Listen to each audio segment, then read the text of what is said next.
Good morning সবাইকে। আজকে মেঘালয় আমাদের তৃতীয় দিন। আর পিছনে যে হোমস্টেটা আছে এটা আমাদের হোটেল। এখন বেরিয়েছি নাস্তা করতে যাব। এটা হচ্ছে যে একদম সেন্টার পয়েন্ট আর কি। এখান থেকে অটো বা জিপ ভাড়া করা যায়। আর উপরে হচ্ছে ওদের বাজার। সকালবেলা আসছি এখানে, এই যে হোটেলটা থেকে নাস্তা করলাম। এই যে রাতুল চা খাচ্ছে, আমিও চা নিলাম। ভালো, আর ওনাদের বিহেভিয়ার খুবই ভালো।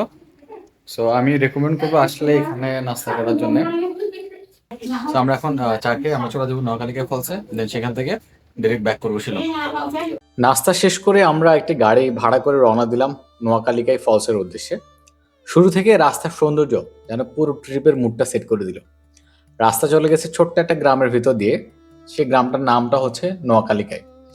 সেদিনের আকাশ জুড়ে ছিল মেঘ, আর সেই মেঘে ঢাকা পাহাড়ি পরিবেশটা যেন এক অন্যরকম অনুভূতি দিচ্ছিল। ওয়েলকাম টু নোয়াখালীকাই ভিলেজ। সত্যি বলতে ক্যামেরায় কতটা ধরা পড়ছে সেটা আমি জানি না, কিন্তু নিজের চোখে যেটা দেখেছি সেটা ভাষায় কিন্তু বোঝানো অনেক বেশি কঠিন। জীবনে অনেক সুন্দর জায়গা দেখেছি, কিন্তু এই পথের সৌন্দর্য আলাদা একটা অনুভূতি দিয়ে গেছে। গ্রামটা পেরিয়ে যখন নোয়াখালীকে ফলসের আরো কাছে পৌঁছাতে শুরু করলাম, তখন রাস্তার সৌন্দর্য যেন আরো কয়েক গুণ বেড়ে গেল। চারিদিকে শুধু সবুজ আর সবুজ, ছোট ছোট পাহাড়, আঁকাবাঁকা পাহাড়ি রাস্তা, মাঝে মধ্যে মেঘ এসে পুরো পরিবেশটা একদম স্বপ্নের মতো সুন্দর করে দিচ্ছিল। মনে হচ্ছিল গন্তব্য পৌঁছানোর তাড়া একদমই নেই, এই রাস্তা দিয়ে যেন সারাদিন ঘুরে বেড়াই। আর রাস্তাটা এত বেশি সুন্দর। আমার মনে হয় শুধু এই রাস্তাটার জন্য একবার হলেও এখানে রোড ট্রিপ করা উচিত। যারা ড্রাইভ করতে ভালোবাসেন, বাইক আছে যাদের, তাদের জন্য কিন্তু এই রুটটা একটা দারুণ অভিজ্ঞতা হবে। এভাবে কিছুক্ষণ পথ চলার পর অবশেষে আমরা পৌঁছে গেলাম নোয়াখালীকাই ফলসের প্রবেশদ্বারে। গেট পেরিয়ে ভিতরে ঢুকতেই মনে হচ্ছিল এতক্ষণ যে সুন্দর পথ পেরিয়ে এলাম, এবার বুঝি তার থেকেও অসাধারণ কিছু আমাদের জন্য অপেক্ষা করছে। আমরা এখন চলে আসছি নোয়াখালীকাই ফলসে। এই যে এদিকটা হচ্ছে অনেকগুলো দোকান আছে, আর ফলসটা হচ্ছে পিছনে। আমরা এখন এদিকটাতে যাবো, আপনাদেরকে দেখাবো। আর এখানে অনেকগুলো সুভিনিরের দোকান আছে, আর তারপর হচ্ছে যে খাবার দাবারের দোকান আছে, সব স্পোর্ট এরকম। সো এখান থেকে চাইলে কেনাকাটা করতে পারবে। আর মেঘ চলে আসছে, আমি দেখাচ্ছি আপনাদেরকে। ফলস আসলে কিছু দেখা যাচ্ছে না কারণ এত মেঘ। তা মেঘের কারণে ঝর্ণাটা দেখা যাচ্ছে না। উপরে কিন্তু রোদ, হ্যাঁ, নিচে মেঘ। তো আমরা কিছু সময় ওয়েট করে দেখবো যে মেঘটা যায় কিনা। যদি মেঘটা যায় আমরা দেখবো, আর ওরা বলতেছে হয়তো মেঘটা ক্লিয়ার হবে। তো আমরা কিছু সময় ওয়েট করবো এই ঝর্ণাটাকে দেখার জন্য, কারণ এটা দেখার জন্যই আসছি। এটা দেখে তারপরে যাব। এই হচ্ছে নোয়াখালীকাই ফলস। এখানে কিছু কথা লেখা আছে। এই যে নোয়াখালীকাই ফলস, এটা আসলে দেখতে এতটা সুন্দর। আর এখন তো মেঘ যেখানে দেখা যাচ্ছে না। এই সুন্দরের পিছনে কিন্তু একটা করুণ কাহিনী আছে। কাহিনীটা হচ্ছে যে গ্রামটার নাম আমার মনে নেই, ওই গ্রামে একটা লিকা নামে একটা মেয়ে থাকতো। ওই মেয়ের একটা বাচ্চা মেয়ে ছিল। ওর হাজবেন্ডটা মারা যায়, মানে প্রথম হাজবেন্ড মারা যায়। তো যেহেতু মেয়েটা ছোট ছিল, আর এরা হচ্ছে যে মেয়েরা বাইরে কাজ করে, তো ও লিকা যখন বাইরে যেত তখন তো তার বাচ্চাটা বাসায় থাকতো। ওই বাচ্চাটাকে দেখাশোনা করার জন্য তখন লিকাই ভাবলো যে ও আর মানে সেকেন্ড যে ম্যারিড সেটা করবে। প্রথম অবস্থায় তার মানে দ্বিতীয় বিবাহ করার কোনো ইচ্ছা ছিল না, কিন্তু তার মেয়ের জন্য সে দ্বিতীয় বিবাহটা করে। দ্বিতীয় বিবাহ করার পরে তার স্বামী, লিকার যে মেয়ে ছিল, তার প্রতি অনেক জেলাস ছিল। কারণ সে মনে করতো যে লিকাই তার মেয়েকে সব থেকে বেশি ভালোবাসে, তার দ্বিতীয় হাজবেন্ডকে ভালোবাসে না। তো এই জেলাসির বশবর্তী হয়ে লিকার যে হাজবেন্ড ছিল, সে তার মেয়েকে হচ্ছে কেটে রান্না করে। লিকাই তখন বাইরে ছিল। তো লিকা যখন কাজ শেষ করে বাসায় আসে, তার যে মেয়ের মাংস যে কাটছিল সেই মেয়ের মাংস রান্না করে লিকাইকে খাওয়ানো হয়। যখন লিকাই এই জিনিসটা জানতে পারে, লিকাই এটা কোনোভাবে মানতে পারে নাই। তখন সে এসে এই যে ফলসটা আছে এখান থেকে লাফ দিয়ে সুইসাইড করে।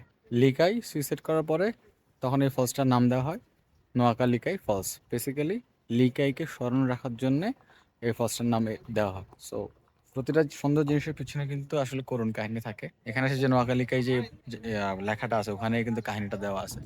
So it's a very sad story. কিন্তু এই জায়গাটা খুব সুন্দর, যেন টুরিস্ট স্পট হিসাবে এখানে সবাই ঘুরতে আসে। বাট আমরা আসছি, আমাদের কপাল খারাপ, আমরা দেখতে পাচ্ছি না ঝর্ণাটা। যে এখানে হচ্ছে অনেকগুলো ছোট ছোট দোকান পাওয়া যায়, চাইলে এখান থেকে কেনাকাটা করতে পারেন। চেরাপুঞ্জি বেসিক্যালি হচ্ছে চেরাপুঞ্জি সব থেকে বৃষ্টি হয় পৃথিবীর মধ্যে। আর Cherrapunji is locally known as Sohra. চলো যাই। এখন যে না না যেই আসতেছে সবাই Venture into the plug pool is not allowed unless under the supervision of local guide. ভাই না যাচ্ছি না, একটু তুই একটু। এখানে একটা ছিল বুঝছো?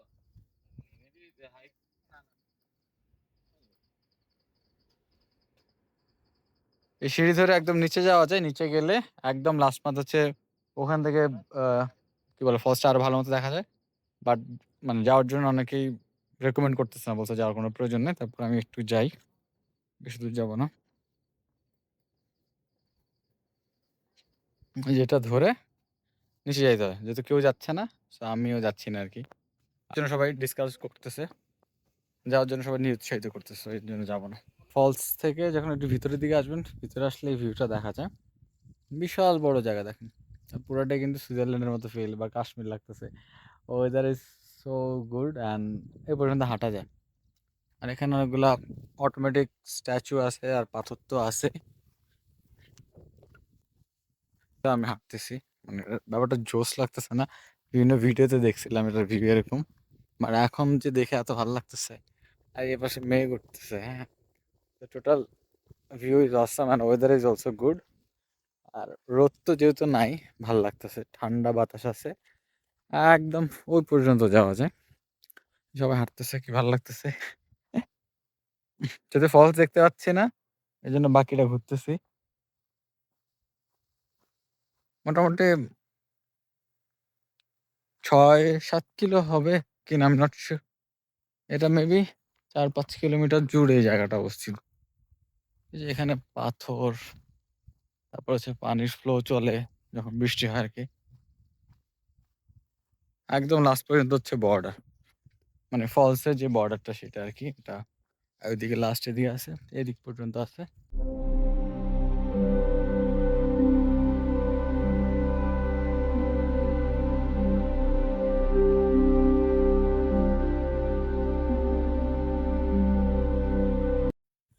আমরা তো আর ওয়াটারফলসটা দেখতে পারি নাই, তো আশেপাশে ঘুরে এখন চলে যাব গাড়িতে, সোজা হচ্ছে শিলংয়ের দিকে, যেহেতু এখানে আর কিছু নাই।